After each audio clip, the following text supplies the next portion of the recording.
Hooray! Thank you, Leslie. And by the way, before we start recording, everybody's got to buy Leslie a bottle of wine. All right. It's wonderful to see all of you. I hope you're doing well. And welcome to the, I don't want to say second part, but the last part of the class. And now we are going to transition from Nietzsche's absolutely creative and fascinating analysis of Greek tragedy and his cultivation of the heroic perspective and why it is he thought that these people were emotionally fierce and poetically brilliant and why they lived a certain kind of heroic life and produced brilliant art. And we're going to kind of transition from Nietzsche now to Foucault. And as we were saying earlier in the remarks before we started recording, we're going to see many parallels. We're going to see many of the ideas that we introduced. What is metaphysics? Why does Nietzsche criticize it? How does Nietzsche's criticism of metaphysics open up the space of postmodernism?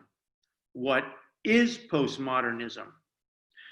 How does postmodernism execute or operationalize its critique of metaphysics through the theory of language called nominalism? All of those ideas that we have already introduced and seen operating inside Nietzsche's analysis and celebration and valorization of Greek tragedy, we are now going to see directly in Foucault's creation, identification of a new kind of power, not new, but a kind of the articulation of power in operating in a new way. And we're going to see it in and through his critique of the Enlightenment paradigm. And the Enlightenment paradigm understood as a metaphysical system of thought. So there are definitely going to be continuities from the first part of the course to the second part, to our reading of Foucault. And we're going to see the way in which Foucault develops all of those ideas, and as we were saying in a playful way, almost perfects them. This book is almost the perfection of a kind of postmodern analysis and a postmodern critique.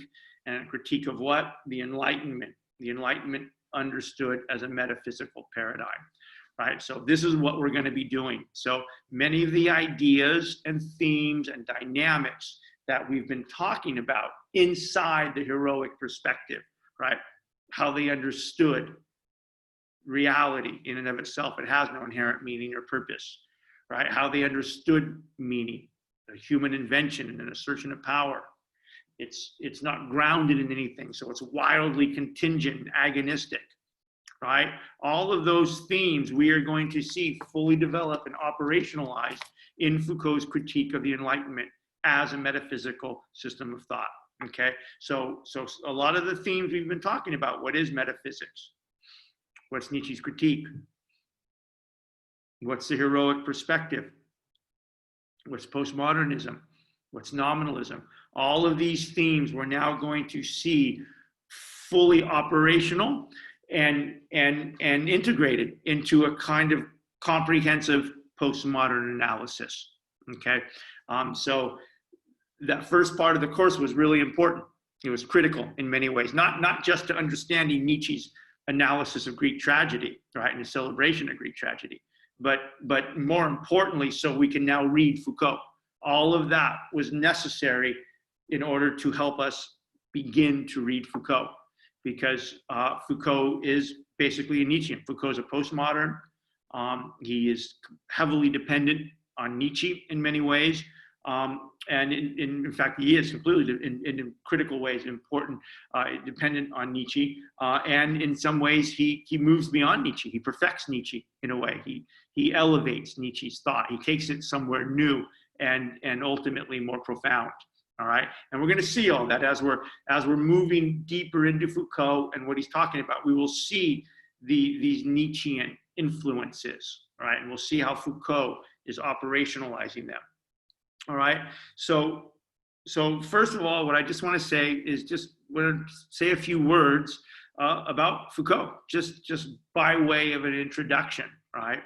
And so the first thing to know is that Foucault is without a doubt one of the most significant and important thinkers of the 20th century, period. And there are several fascinating things about Foucault. One is his work, his intellectual legacy, his intellectual work, beginning in the late 50s and going all the way to 1984 when he died. He died in 1984 of AIDS, of all things. Died too early, actually.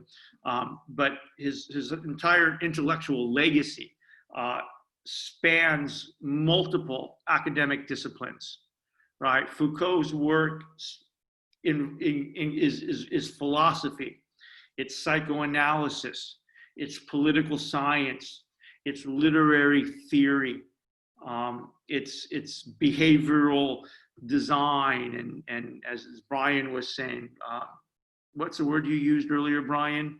Management theory, right? Foucault's work, if you could even call it that, spans multiple academic disciplines, right? It is at the same time, simultaneously, philosophy, political theory, history, psychoanalysis, literary theory, criminology, sociology, right?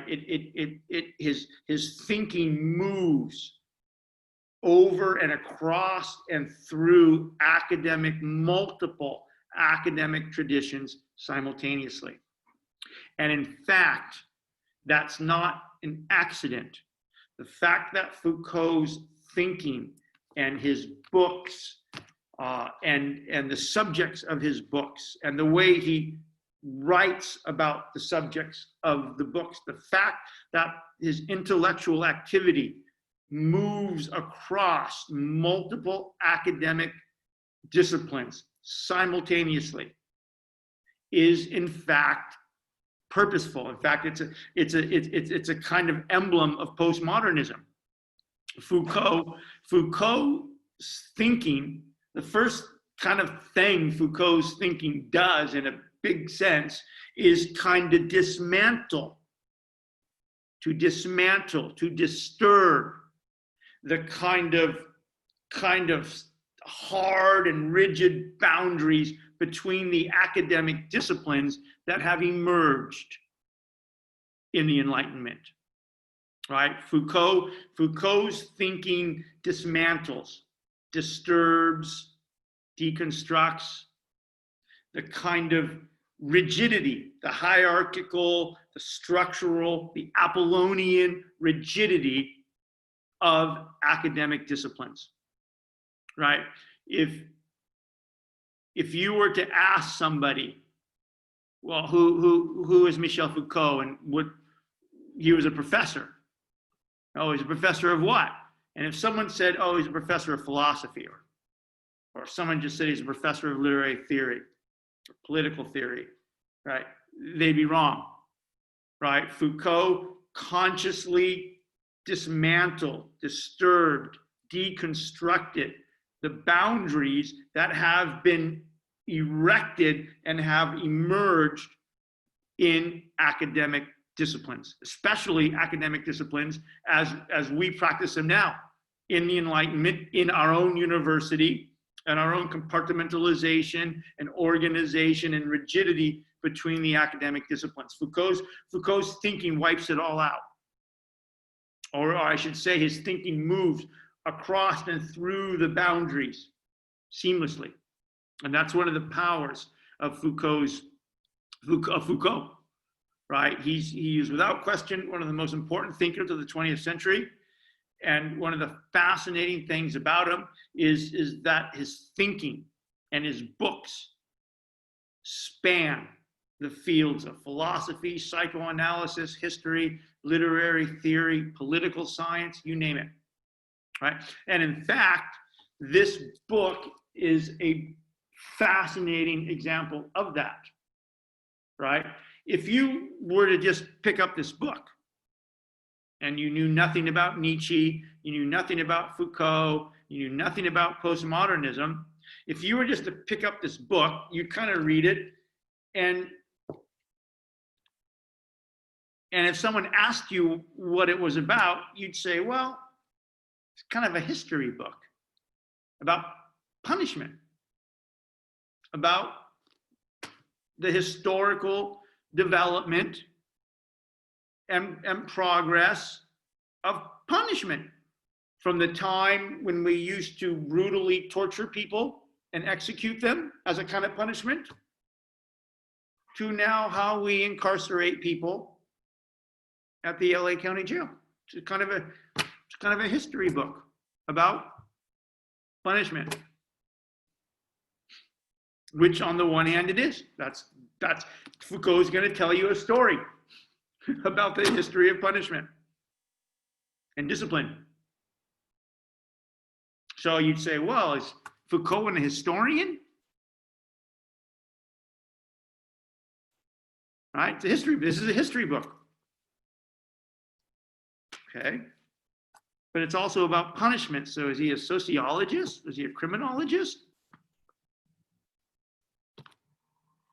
It's also about restructuring consciousness. So see, is it psychiatry? Is this a psychiatry book? Is psychoanalysis? It's also a devastating critique of the Enlightenment paradigm as a metaphysical system of thought. So is it philosophy? Right? Is it political theory? The fuck is this book? Is Foucault a historian? Is he a criminologist? Is he a sociologist? Is he a psychiatrist, a psychologist, a psychoanalyst, a literary theory? It's all of those. It's all of those. That's why this book is powerful. It's all of those. So the first thing to know about Foucault is his work moves across multiple academic disciplines simultaneously.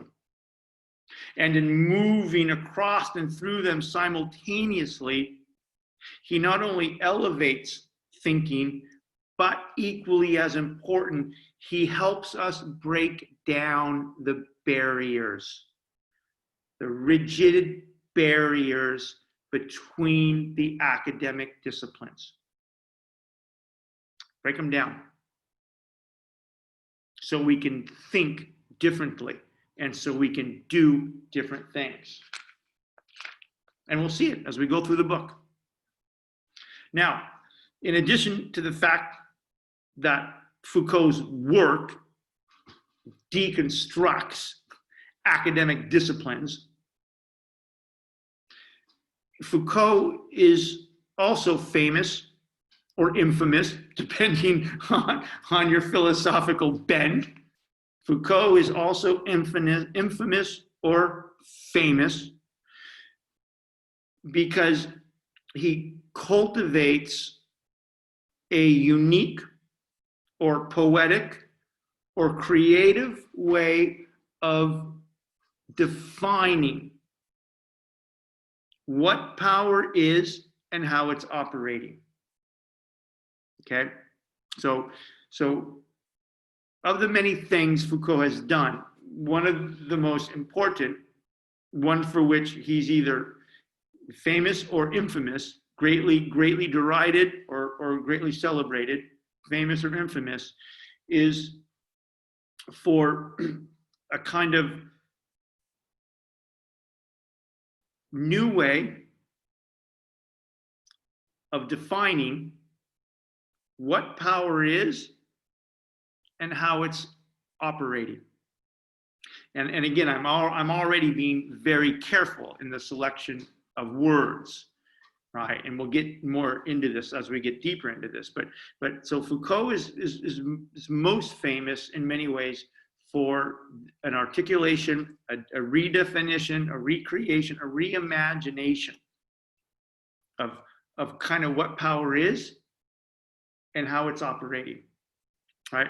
And the term he uses for it is disciplinary power, right? This is, Foucault is famous or infamous for what he calls disciplinary power. And don't worry, we're going to unpack all of this and explain it. But I just want to talk about it now because one, it's absolutely fascinating. Disciplinary, whatever the hell this disciplinary power is, it's absolutely fascinating. And two, it's critical because his account of disciplinary power as a kind of postmodern analysis of the Enlightenment, be patient with me, his account of disciplinary power and what it is and how it emerges as a kind of critique of the Enlightenment paradigm, as a metaphysical system of thought. What this does is it calls into question. It calls into question the entire Enlightenment system of thought, and it calls into question, it questions, it challenges, it disturbs our most sacred Enlightenment ideals. Calls into question our most sacred Enlightenment ideals. What am I talking about? I'm talking about the Enlightenment ideal of individual freedom. I'm talking about the Enlightenment ideal of greater humanity in the treatment of others. I'm talking about the Enlightenment ideal in this view of the progress of scientific knowledge that reduces suffering, right? Foucault is going to apply a postmodern analysis to the Enlightenment. And what that is going to do is it is going to call into question. It's going to force us to bear witness to and call into question, one, the entire Enlightenment paradigm as a system of thought that we think is metaphysically true, or in some way metaphysically true. And it's therefore going to force us to call into question our most sacred ideas that are related to the Enlightenment system of thought. Individual freedom, objective subjectivity, natural rights, individuality, scientific knowledge as progress,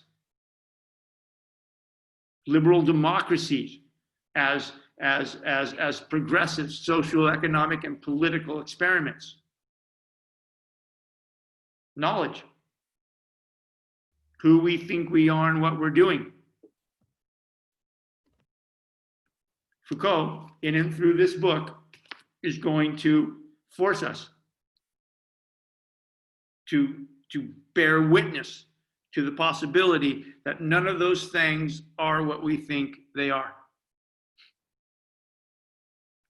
So Foucault is famous or infamous. It's powerful because the vision of disciplinary power, his account of disciplinary power, his vision of disciplinary power that he offers, and the impact this notion, this analysis has, this postmodern analysis has, the impact this postmodern analysis has on how we conceive of what it means to be a human being, how we conceive of what it means to be I, Nick Benji, how we conceive of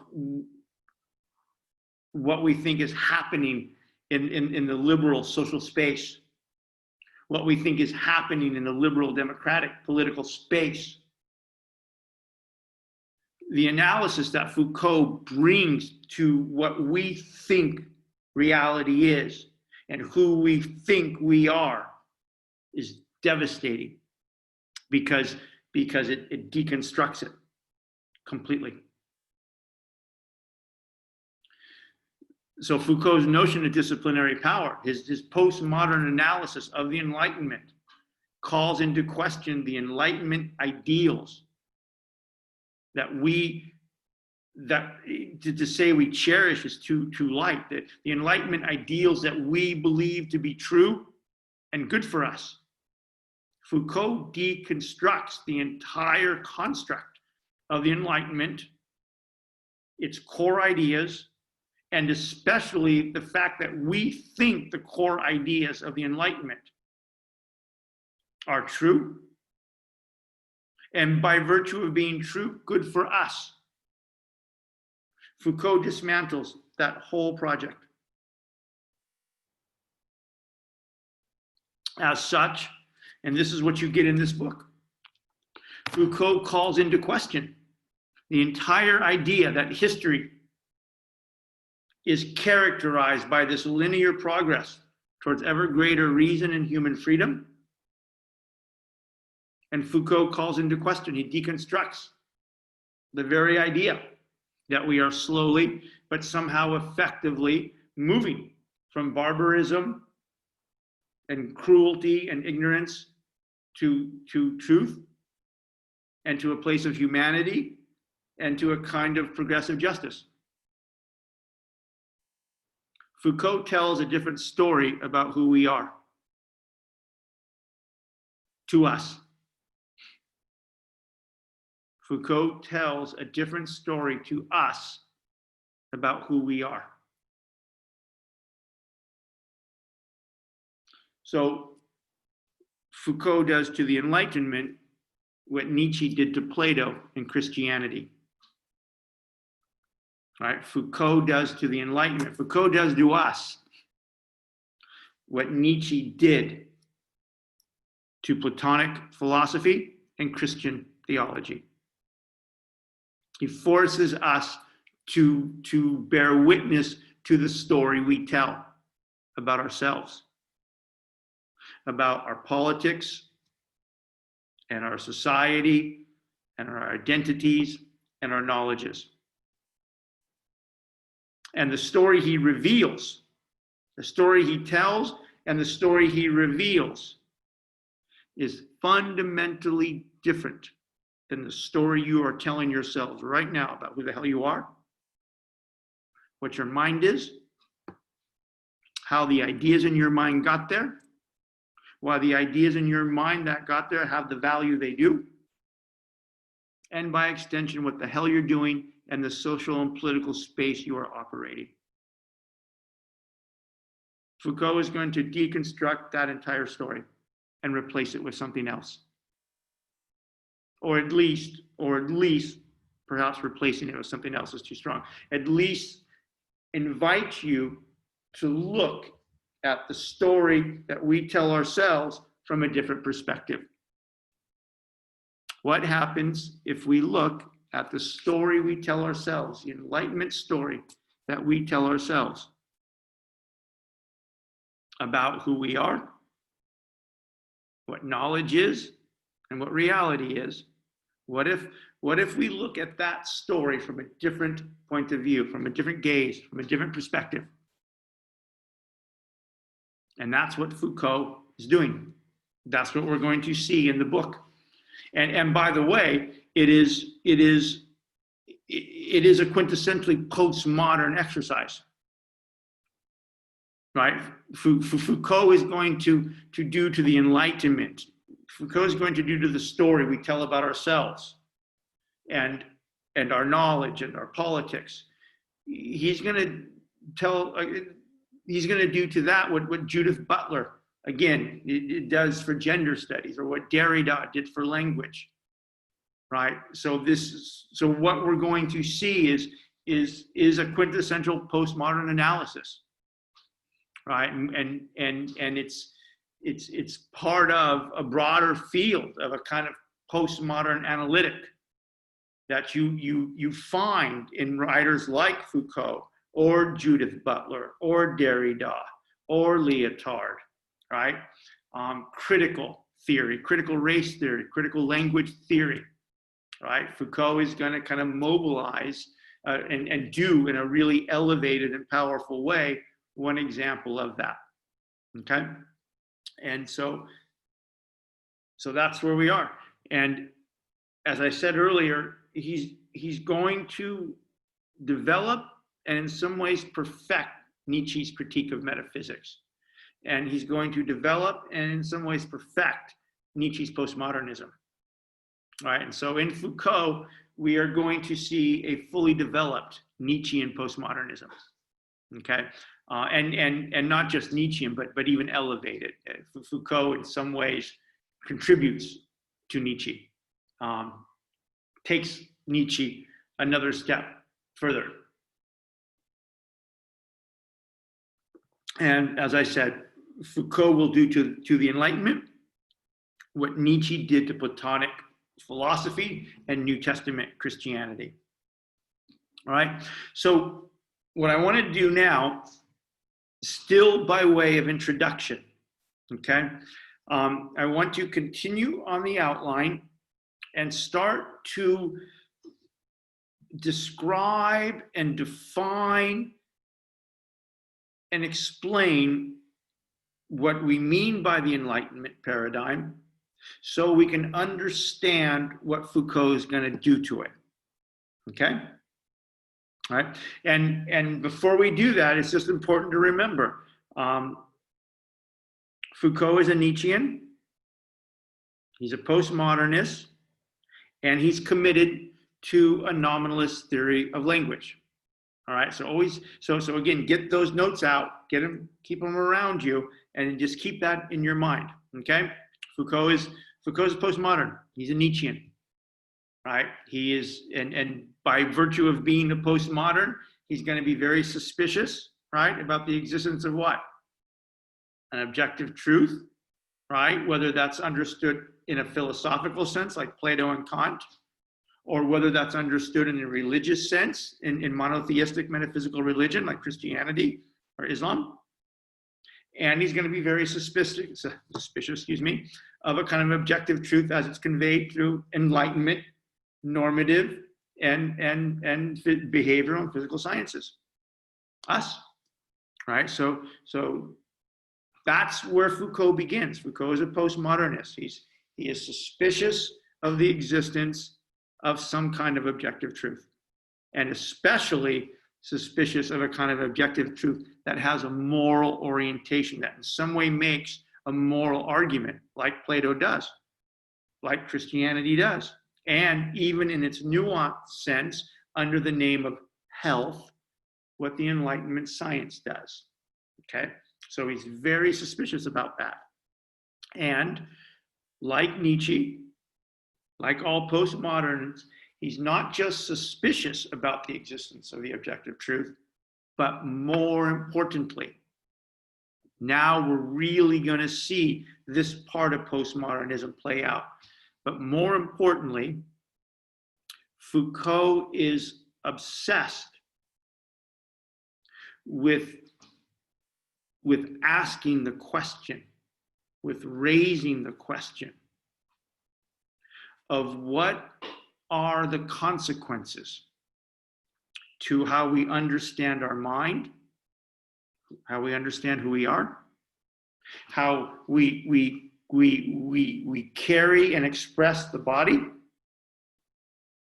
and the consequences to our social and political and intellectual space. What are the consequences to our mind and sense of self, to our bodies, and our social and political and intellectual space?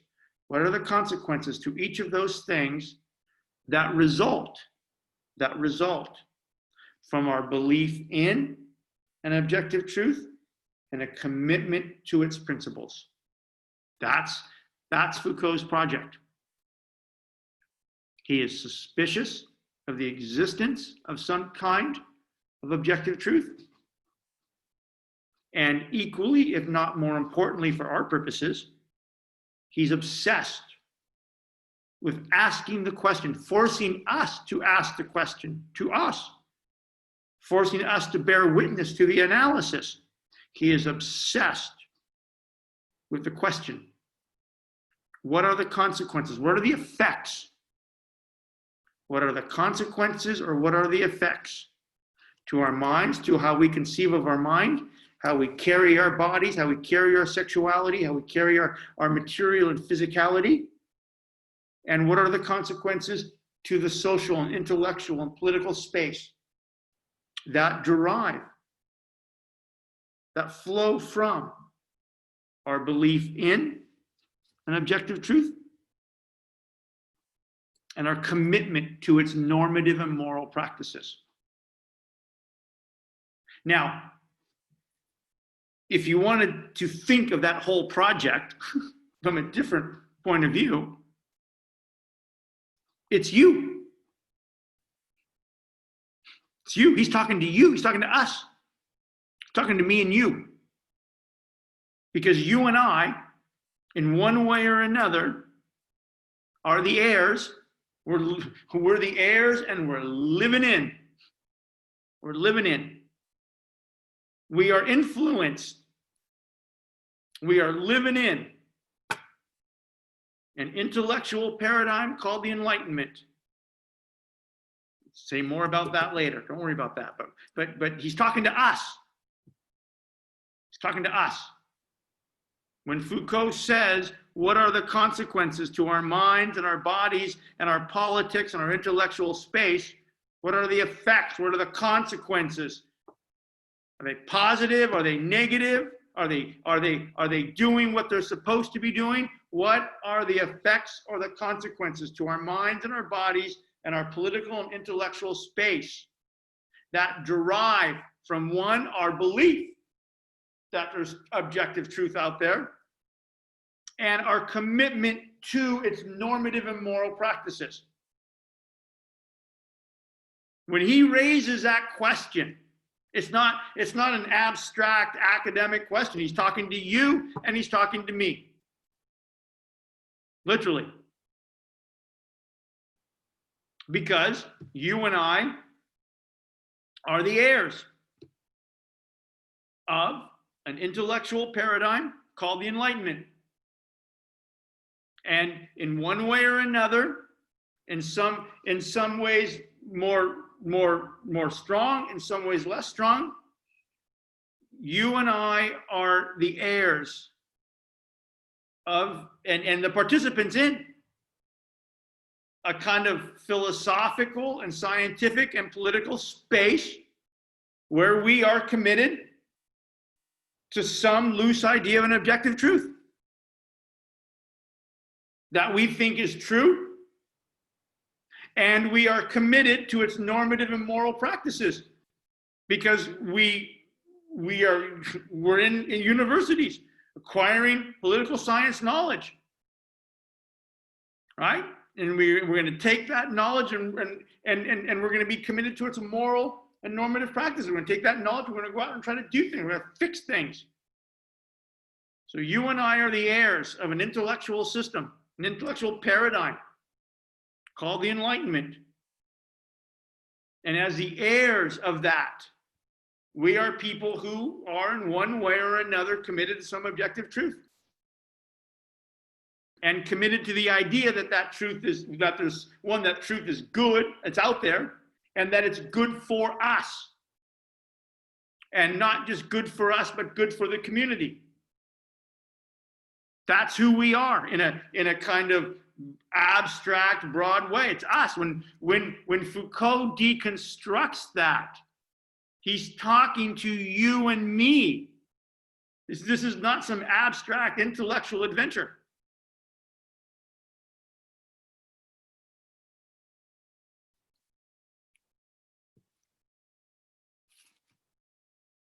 It's us. You and I. You are political science majors. You've spent 4, 5, 6, 7 years getting a college degree in political science, in the political science department. Little structure, little box. In the College of Social and Behavioral Sciences, another box, a box inside a box. In a massive university called California State University, Northridge, another box in a box in a box. That's part of the CSU system with 23 campuses and a bigger box. And you spent 4, 5, 6 years getting a political science degree. But you could have went down the hallway and got a psychology degree, or you could have went up one floor and got a history degree, or you could have went down a floor and got a geography degree, or you could have went all the way to another college and got an economics degree, or God forbid, go over to the Death Star on the other side, that new science building, it's like a Death Star to me, and you could have got a science degree. But you chose the box political science. And you already get some hint about who the hell we are. It's science, right? It's political science. Somewhere embedded deep, deep, deep in your own discipline, in your box that you chose as a degree, as knowledge. What the fuck counts as knowledge? Political science. What is it? Well, it's an analysis of political behavior. Okay? And it's governed by something called the scientific methodology, which conveys very quietly, or if you take Professor Cole's class, not so quietly, you take her statistics and methodology. Don't tell her I said this. No, that's a joke because we're really tight. We're best friends. But if you take Professor Cole's methodology class, her political science class, she's going to teach you the scientific, mathematical, statistical, quantitative methods about how to study political phenomena. All right? And because we're obsessed with science and quantitative analysis, and we're going to tend to believe that this is kind of true. It's kind of accurate. Right? And the better the model we build, the better statistical analysis, the more true it is. All right? I'm not telling you anything you don't know. This is you. And you spent 5, 6, 7 years getting all this knowledge about political science. One, in some way, because one, it's important to you for some reason. Okay, that's good. But also, two, because you think it's valuable. You think it's kind of true in some way. Learning statistics, learning quantitative analysis, learning about institutions and politics from a scientific perspective. All of that's in some way true. We want to learn the truth about politics. We want to learn the truth about why people do what they do. We want to learn the truth about why liberal democracies are better than authoritarian regimes. We want to learn the truth of that. Right? So you and I are in this weird way committed to this idea that there's knowledge, in this case, political knowledge, and that it's informed by a scientific method that helps us get access to the truth. And you guys have I spent 8 years getting a PhD in political science. You guys are going to spend 4 years getting a BA. And you're doing it because we've brought up in a culture that tells us there's something kind of not just valuable, but truth-oriented, progressive about all of this. Right? Of course, yes. You're not taking a political science degree to make fucking money. And certainly not to get dates. Right? Okay, that's a joke. Right? And so we're committed to this project in some way, as some kind of truth. I don't want to say hard truth, right? We got big debates and that's all important, but it's political science after all. We don't call it political fiction. You're not getting a degree in political narrative, right? Imagine if they called your degree political narrative, right? Or if they called it political talking, or if they called it political analysis. Or God forbid, imagine the chaos if they called your degree political poetry. Right? That'd be riots. Imagine how funny that would be. No, you're getting a degree in political science. Right? Right? Of course. And one, you're getting a degree in political science because you think the knowledge it's got a truthiness to it. got an objectivity-ness to it. But also because you believe that the acquisition of this knowledge to your own life, and equally as important, this application of this knowledge to the community is good, right? Right? You guys are going to take this knowledge, and yeah, you're going to make some money, and you're going to be able to buy your own car, and all that's great. That's of course. But you guys are going to go out and you're going to do important shit with it. You're going to fix families. You're going to rewrite the tax code, right? You're going to work on protecting democracies from authoritarian drift. You're going to go to a think tank, or you're going to go become a legislative analyst, or you're going to become a consultant. You're going to take this truthy knowledge, right? And you're going to go and do things with it that you think are going to somehow do what? Make the fucking place better, right? Make the place better. Better how? In some more free, more humane, more just, more equal way, right? Some progressive way, right? Some better, more progressive way. So you're going to enact the normative and moral practices of the paradigm. Of course, that's the project. It's who we are. It's who you are. You're going to get a degree in 3 months as political science majors. And you spent all this money, and you worked so hard and spent all this money and disciplined. Oh, disciplinary power. There's got to be a connection there. And disciplined yourself to acquire this knowledge, which you think is truthy. So then you can go out and fix things, fix people, and fix families, and fix urban policy and tax policy and legislation. So you make the place better. Okay, that's us. We're the heirs of the Enlightenment. You are political scientists. You are the quintessential heirs of the Enlightenment paradigm. And Foucault, think of the next 5 weeks and your experience the next 5 weeks as a existential Jenga game.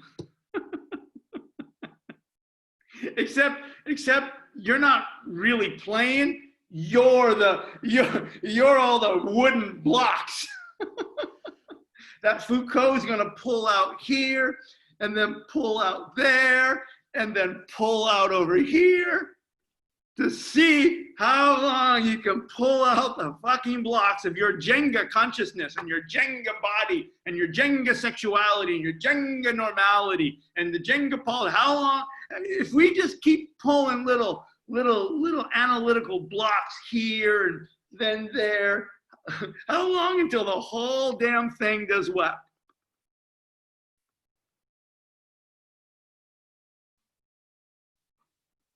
And then there's no more form, there's no more order. Comes apart.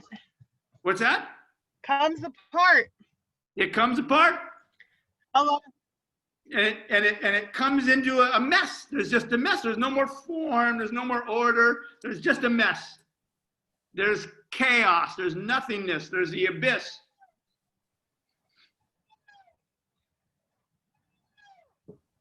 So that's where we're going.